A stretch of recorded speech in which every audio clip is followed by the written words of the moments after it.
Hello lovelies.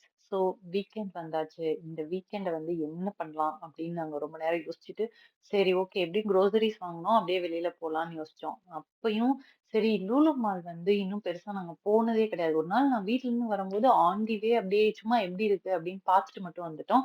Lulu mall போலாமான்னு husband கேட்டாரு. Okay fine அப்படின்னு சொல்லிட்டு கிளம்பியாச்சு. பட் நான் பண்ண ஒரு பெரிய பிளண்டர் என்ன அப்படின்னா, போட்ட லிஸ்ட்ட வீட்லயே வச்சுட்டு போயிட்டேன். அதுக்கப்புறம் குத்து மதிப்பா எழுதுனது ஞாபகம் இருந்தத வச்சு வாங்கிட்டு வந்தாச்சு. என் ஹஸ்பண்டோட ஃபோன்ல பார்த்தீங்கன்னா, அப்படியே நடுவுல அந்த ஒன் பிளஸ்ல வரும்ல, அதே மாதிரி கோடு வந்துருச்சு. ஆனா சாம்சங் ஃபோன் தான்.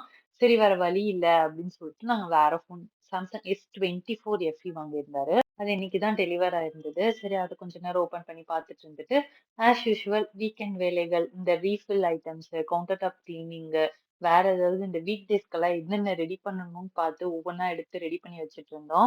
லிஸ்ட்ட தான் விட்டுட்டு போயிட்டேனே 2, 3 விஷயம் மிஸ் ஆயிடுச்சு. நெக்ஸ்ட் எப்போ சந்தர்ப்பம் கிடைக்குதோ அப்ப பார்த்து தான் வாங்கணும். நீங்க எப்படி கிராசரி ஷாப் பண்ணுவீங்கன்னு மறக்காம கமெண்ட்ல சொல்லுங்க. இந்த வீடியோ பிடிச்சிருந்தா லைக் பண்ணிட்டு ஃப்ரெண்ட்ஸ் அண்ட் ஃபேமிலிஸ்க்கு ஷேர் பண்ணுங்க.